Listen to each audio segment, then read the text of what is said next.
Hey guys, today we're at the Step Up Center interviewing Bradford Jamieson IV of the LA Galaxy. We'll be interviewing him about what life is like as a soccer player. So stay tuned. This is Twinger talk, bro.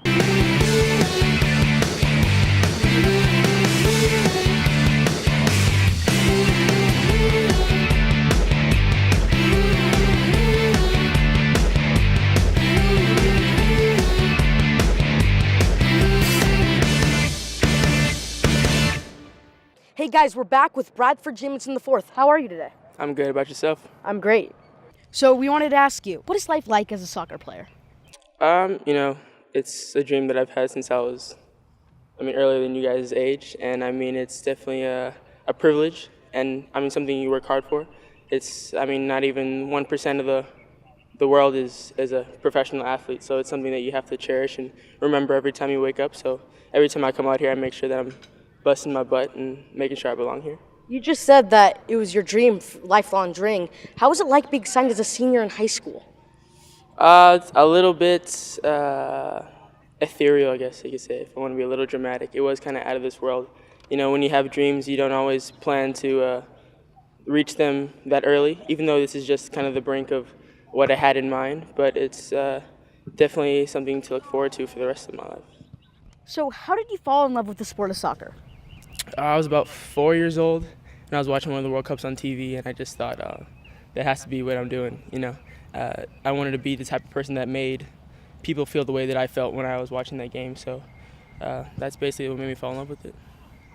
So when you were growing up watching soccer, who was your favorite player to watch? Ronaldinho, a Brazilian soccer player. The hair, the fact that he just, everyone loved him, no matter. Swag. Yeah, his swag, definitely. The way you carry yourself has a lot to do with the way people look at you and the way you make people feel. Here come the Galaxy on the break. Back on Ernie to his right. Jamieson still on possession. To his right. He fires the goal. Score! How do you still fall in love with the sport of soccer every single day when you come out here on the field and practice and playing games? That's a good question. It's easy for people to fall out of love with something that they do or have done for a long time. But like I said, you have to have that type of drive every day and remember what made you fall in love with it. As soon as you start to kind of feel shaky about it, just think about the things that made you fall in love with it in the first place and what made you do it in the first place. And it's good to have a regimen and a schedule that kind of keeps you in a flow, kind of a homeostasis of that love for the game. So now that you have a few years under your belt with the Galaxy, what advice would you give to the younger generation of soccer players coming through the ranks? I would say have patience. It's a competitive field, obviously, especially if you're a young guy. You don't have a family to feed yet, or kids to feed, or bills to pay. And a lot of the average guys out here have those things, numbers of kids and bills to pay and things to pay off. So this is a living, and they have to put food on the table. And lots of times you're just out here doing it for fun. So my advice is to stay patient and to realize that some things aren't going to go your way, but you have to always just focus on staying in love with the game, because that's going to make you continue to improve. What was your favorite moment while playing with the Galaxy? So far, it would have to be tied with my first goal and playing against Barcelona. One of my favorite teams to watch and one of my favorite teams in the favorite team, the best team in history. That was a pretty cool game. Yeah, it was definitely a cool game. You guys at the game? No, but I watched it. Oh, yeah. Yeah, it was a great game. Played against a lot of people that I've only dreamed of playing against, And having my first goal against New York was also a cool moment, because it was something that made you feel like, oh yeah, I do belong up here, All right, BJ. Shout out, man. Twinger talk, bro. All right, stand by, you guys. What was it like to score an assist in your first game with the Galaxy? It was definitely a proud moment, something as much as helping your team get a win or tie a result. It was an away game in Kansas City, and I assisted a player that was a bit of a mentor to me, Robbie Keane. He is, a good guy on and off the pitch. Definitely had a lot to do with, some care in my development, and to flick the ball into him and to get a result. We tied 1-1 in that game, and when you're on the road, it's important even to get a point, let alone 3. So like I said, yeah, it's proud. It's a proud moment. And it's good to get in the swing of things early as my first start. So what was it like also playing for your country? I think that would be pretty cool, isn't it? Yeah, that was probably the best moment in my career so far. The U20 World Cup and the qualifiers, maybe even more, were very eye-opening to like I was telling you about how I fell in love with the game, I was watching a World Cup. So that was all players representing their country. So to represent my own country was something that's like the epitome of pride. You know, that's a lot more than just my city. That's the entire United States that I wear on the badge and that I represent when I'm whatever country I'm in. How do you stay strong during road games? Because the atmosphere during road games is much swayed towards the home crowd. So how do you stay strong during those games? Mental toughness and visualization is definitely key.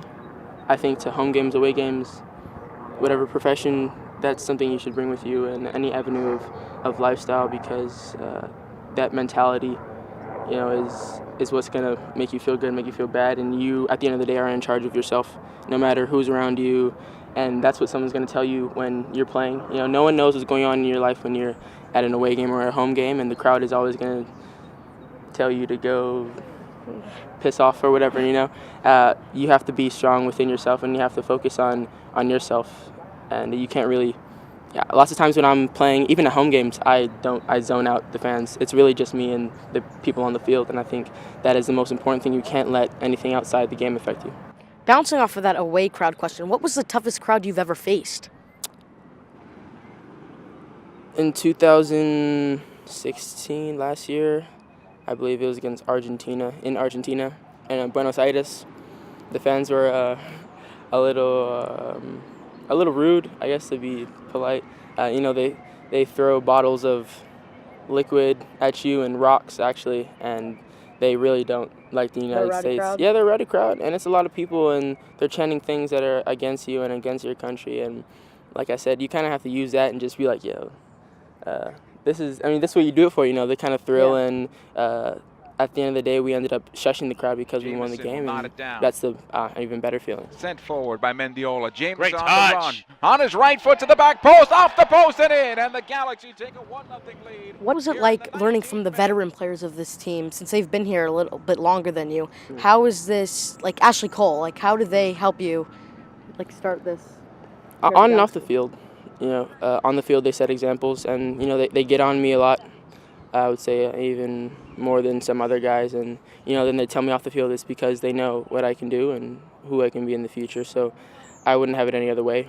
You know, I wouldn't want them to be soft on me. As soon as people stop talking to you and giving you advice is when you have to worry. You know, as long as people are on you, you need to know that you're at least on the right path. And off the field, you know, they're giving me advice of what I need to be doing off the field, and that's the thing about being an athlete is it's not never just on the field. And like I was telling you about the mentality, you have to be strong mentally, and that's off the field, and you have to be wise off the field. You have to eat right, you have to conserve energy, and you have to plan your days around. Having a regimen has a lot to do with, you know, your ebb and flow with the game. It has a lot to do with how you feel in the mornings. You know, the first thing I do in the morning is wake up and run my butt off, you know, and I can't be going to sleep at 2 o'clock in the morning the night before every night and thinking that I'm going to make results.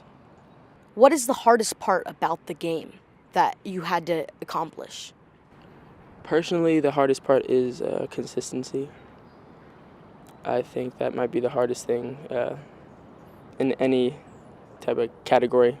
Just to be able to grind out results and, you know, give 110% every day is the hardest thing to probably do.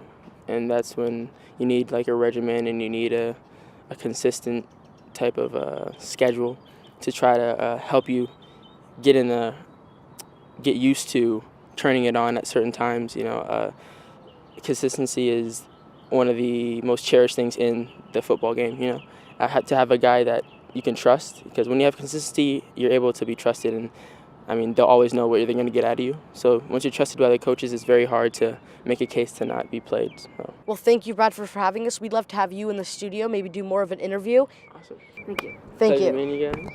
You guys are awesome. Thank you for watching this video. Our like goal for this episode is 3 likes. That's not counting you, Grandma.